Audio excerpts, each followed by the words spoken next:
So what factions and unit choices are the very best players around taken to the big World Team Championship event? Let's take a look at what makes the cut and what doesn't.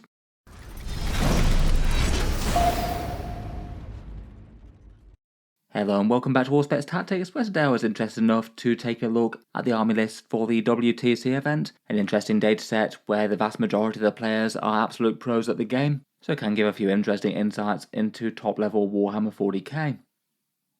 For this video we're talking about the army list document from the WTC, the World Team Championship, pretty much the single most prestigious 40k team tournament in the world. Around about 40 countries submitting teams of 8 players, which means there's a massive amount of army lists in the great big document that they have, so you get quite a lot of takes on what the best armies in the game are, and some interesting looks at variations in very strong army lists, obviously tailored for a team environment. For this video I thought it could be interesting to just take a very brief overview at a few of the trends out of the army dataset. Obviously there's a ridiculous amount to go through, and any one list is going to have had a whole bunch of thought go into it from the player in question. And the sheer amount of lists is kind of hard to process the data for. I've generally made some heavy use of the find function out of the document to find numbers on armies and how many units are being played within those armies, so it might be a little bit rough and ready, but definitely shows some broad trends with the factions.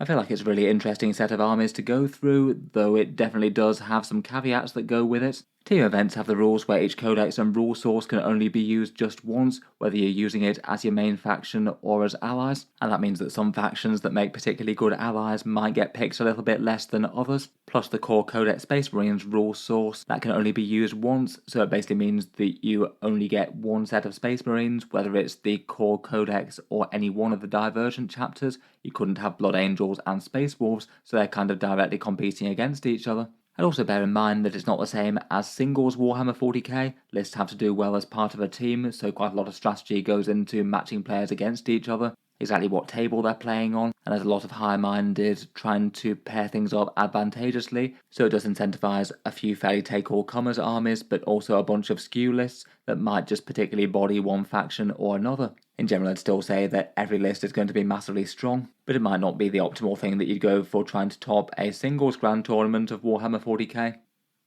I'd also certainly beware a little bit of applying the absolute top level 40k things compared with, say, more casual games that you might be playing with your mates. Obviously it's exactly what you want to be looking at if you want to be placing on the top tables of a massive tournament or something, but the factions that can be strong in a hyper competitive meta might not necessarily be the same ones that are strong in a casual meta, where people are playing with less optimized army lists and things like that. I think it's fairly telling when you see factions that have fairly good win rates but almost completely absent here, such as Imperial Knights and Adeptus Custodes. Both of those have got good tournament win rates at grand tournaments, but don't tend to get taken here very much, given that they've just got a slightly low skill ceiling, meaning they might struggle if both players are absolute pros at the game compared with some different armies. Still though, with all that in mind, I still think it's really interesting to see, certainly highlights some stuff that's absolutely strong at the top level, and some stuff that really isn't.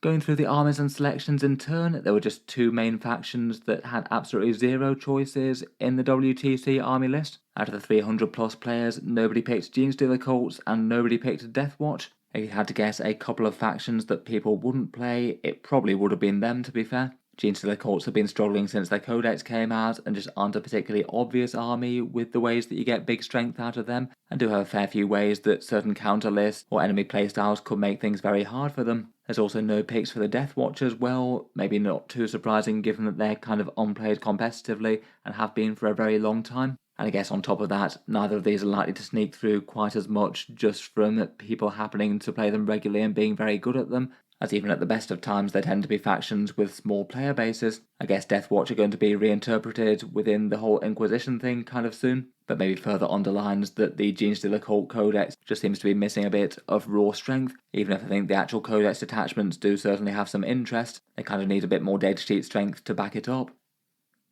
Otherwise, for lesser taken factions, it looks like only 2 people took Imperial Knights, 4 people took Chaos Demons, and 6 each took Admech and Custodes.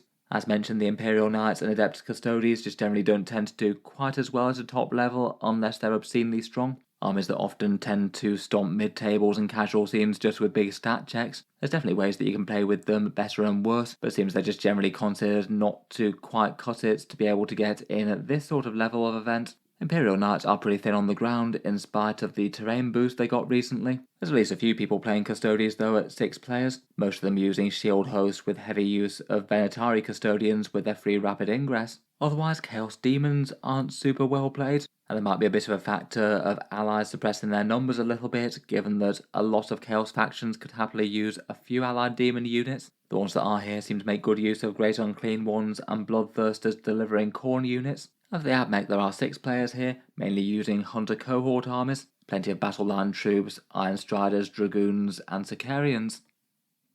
I'll mention Space Marines at this stage as well, as technically they're a bit of a special case really. Technically they only count as one faction per the event, but that includes all divergent chapters as well. This will kind of suppress the amount of players for any one of these just due to competition between each other.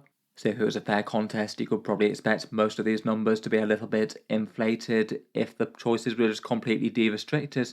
In any case, easily at the top of the tree are the Blood Angels, with 19 players taking them, mostly using Sons of Sanguinius, and it's been fairly clear for a little while in Pariah Nexus that they're one of the strongest armies in the game right now. The vast majority of armies taking Lamatis accompanied by the big Death Company bomb. They've got some pretty terrifying damage output, lots of other variations on what goes with that though, plenty of Bar Predators, Assault and Jump Intercessors, some Vanguard Veterans and some Sanguinary Guard, lots of different nasty things that they can put on the table these days. Dark Angels seem to be the next most played, which is kind of interesting. They've definitely risen up the ranks a bit. Seems that people are fancying their chances with them at top level of 40k more so than the Space Wolves. Despite Space Wolves having had a better win percentage, at least in tournaments, I guess their playstyle is a bit predictable, just throwing lots of Thunderwolves at you with Stormlance. They were mainly using Stormlance for the Space Wolves. The Dark Angels players were using Gladius Task Force with some sort of fire discipline bomb, Grandmaster Azrael, and then usually 3 units of 5 Deathwing Knights for an incredibly scary Terminator battle line. Then there were 3 Black Templars, 2 using Righteous Crusaders and 1 using Gladius, and then 2 standard Codex Space Marine ones, an Iron Storm and an Ultramarines Gladius, being outcompeted by the Divergent chapters harder than ever here. Moving onwards and upwards, there were a bunch of armies that were taken somewhere between 8 and 12 times. Here we've got Chaos Knights, Orcs, Drukhari, Death Guard, Astra Militarum, World Eaters and Leagues of Votan. Looks like there were 8 Chaos Knight players, though a few of them used as allies, which I guess might have suppressed their choices a little bit. They were mostly using pure War Dogs, 5 of them were, and then there were 3 lists that dared to take a big knight along. One with a pair of Rampagers, one with 1 Rampager, and one with a Knight Atropos. A few of the knight lists had demon allies in attendance as well. For Orcs, they're still getting quite a good showing despite not doing so well on the tournament scene post-update. There were 5 lists worth of Warhorde, 2 of Green Tide, 1 Bully Boys and 1 Big Hunt. Definitely a few staples like bosses in transports with boys and knobs, Gretchen and Storm Boys to score, but really quite a lot of other variety with damage dealers beyond that. Drukhari were 9 as well, all using the Sky Splinter. Looks like their numbers might have been heavily reduced due to Eldari stealing their units to use in Inari. There were quite a lot of Inari lists featuring Drukhari. There were 9 Death Guard lists, fairly mixed good stuff from them. Plenty of Plague Marines with the good characters and transports. Some lists went heavy on the Demon Engines and Predators, and Death Shroud Terminators often cropped up. There were 10 Guard lists, again at least fairly mixed in terms of different approaches. Lord Solar tended to be in all of them. There were plenty of Bulgrins for holding the midfield. Gaunt's Ghosts were quite popular for grabbing those secondary objectives and things. Often some Scions to help out on that front, and then some lists went very heavy on tanks, maybe with Dawns or Rosses. Some did quite a lot of indirect fire with Manticores or other indirect platforms. I guess having just a little bit of artillery fire could be quite nice to have in a team's event where you might have lists that are super vulnerable to that. There were then 11 World Eaters lists, mostly standard Angron Berserkers and various flavours of Scouting 8-bound, a few mixing it up with different combinations and one with a lot of Jackals. And then 12 lists for the Leagues of Votan, pretty much most of them running 3 or 4 Sagittars backed up by 1 or 2 Land Fortresses, and usually a few Aenir Hearthguard to support, and various combinations of Berserks, Hearthkin and characters beyond that. Quite a lot of them had their hands on some Hernkin Jaegers as well. A level above those, here are the factions that were taken somewhere between 17 and 19 times. Here we've got Blood Angels as mentioned, plus Tyranids, Chaos Marines, Tau and Eldari. I feel like Chaos Marines is the most interesting one out of these. They're one of the factions that's been struggling for tournament win rates, but they have been placing well at some events. Seems that for a top level, people are pretty happy that they can go the distance. The vast majority of their lists were the Renegade Raiders with the fast moving, assault keyword shooting and extra AP. usually a bunch of transported things, gun tanks, maybe some bikers. Quite a few lists use accursed cultists for their annoying surge moves on midfield objectives, plus Rubric Marines working really well with the detachment buffs. Otherwise, as mentioned for Eldari, there were quite a lot of Inari in attendance, Ivrain and a whole bunch of allied Drukhari units getting the battle host bonuses, made up I think a bit more than half of those lists. Beyond that, quite a few different approaches. There tended to be around about 2 units of Warp Spiders and Swooping Hawks per list though. Hard not to take the extreme fast movers when needing to grab secondaries in Pariah Nexus. For the Tau Empire, seems that their detachments are still upholding their pretty good balance of things, a fairly even mix of Retaliation Cadre, Mondkar and Cao Yon. Some units were incredibly dominant though. Of course, just about everyone was running 3 sets of 3 stealth suits. Riptides were incredibly dominant as well, more lists than not taking the full 3, and plenty of the ones that didn't taking several. And for other fire support, there's fairly even amounts of hammerheads and broadsides. The Starside battle suits with flamers were often the most common crisis suit pick. Finally for Tyranids, really nice to see them a bit more of a force in competitive play once more. Their armies really varied quite a lot based on detachment, given their affinity with some keywords. The majority of the armies were either Vanguard Onslaught or Invasion Fleet. There were some Synaptic Nexus lists as well, and interestingly enough some Crusher Stampede ones. Lots of lists going for some tried and tested staples like their Lone Operatives, plenty of Gene Stealers with Brood Lords in Vanguard Onslaught, now they're Strength 5, and often a bunch of Exocrines and Hive Tyrants to lay down some heavy fire support. Finally, for the most ubiquitous picks, these were the armies that were selected the most. Necrons at 23 selections, Grey Knights at 25, Sisters of Battle at 27, and Thousand Sons ruling the roost at a big 33. Realistically, if the numbers weren't suppressed by competition with other chapters, I strongly suspect that Blood Angels should have been an honourable mention on this one as well. For the Necrons, the vast majority of their selections were Hypercrypt armies, with a few using Canoptech Court and a fair few using Awakened Dynasty as well. That one has seemed to be being one of the more common picks in tournaments since the update. There were a massive amount of monoliths on the tables, them often making up the centre of the Hypercrypt armies, a big 20 in total out of 23 lists, which is kind of a lot. Catan maybe not being quite as dominant, around about 24 Catan in total. And then beyond that, there was quite a mix of the various good options. There tended to be a lot of small nuisance units for Hypercrypt teleport shenanigans, warping all over the board doing secondaries, things like Death Marks and Hex Marks and single Locust Destroyers, plus some heavy firepower units that can profit from the redeploy and hitting the enemy hard. For the Grey Knights, there were 25 selections, the vast majority of the list taking at least 3 Dread Knights, generally seen as pretty necessary to do the heavy lifting, and the vast majority are taking Caldor Drago as well, very nice with his once per game being able to near guarantee a charge out of Deep Strike.